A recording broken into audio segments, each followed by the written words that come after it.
Salut, c'est encore moi, Seydou. Permettez-moi de vous raconter cette histoire. Je l'ai intitulée « Le regret d'une vie ». Entrons dans le vif du sujet, vous allez vite comprendre. Elle, je me souviens l'avoir toujours aimée. Sa beauté était incomparable à nulle autre. Si bonne, gentille, attentionnée et si simple dans sa manière de parler et d'être. J'ai tout de suite eu le coup de foudre pour elle. Je me perdais souvent dans ses yeux et les comparais à ces fameuses nuits où la lumière de la lune régissait celle des étoiles. Être avec elle était presque inespéré, voire impossible pour moi. Le destin, ayant décidé autrement des choses, a fait d'elle mon amie, par la suite ma petite amie.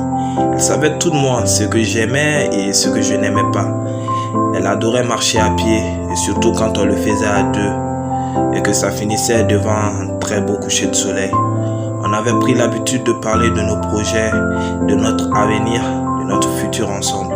On se comprenait si bien. Elle était toujours attentionnée aux petits soins avec moi.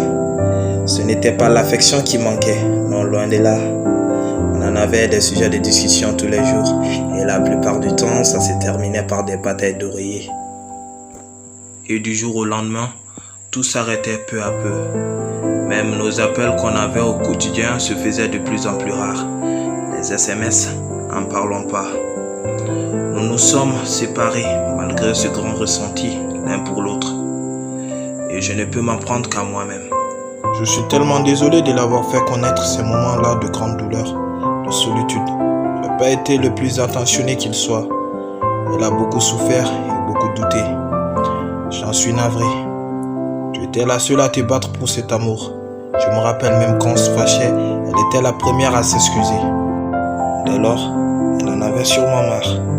Je ne lui en veux pas d'être partie. Ce qui est sûr, je ne pourrais aimer nul autre qu'elle. Je me souviendrai à jamais d'elle, de sa façon de regarder, de son sourire, de son parfum, de sa chaleur et surtout de ses magnifiques yeux. En voulant toujours porter le fardeau seul et en ayant peur de la perdre, j'avais oublié qu'on pouvait le porter à deux. C'est ce qu'elle a toujours voulu me dire et que je n'avais pas compris à l'époque.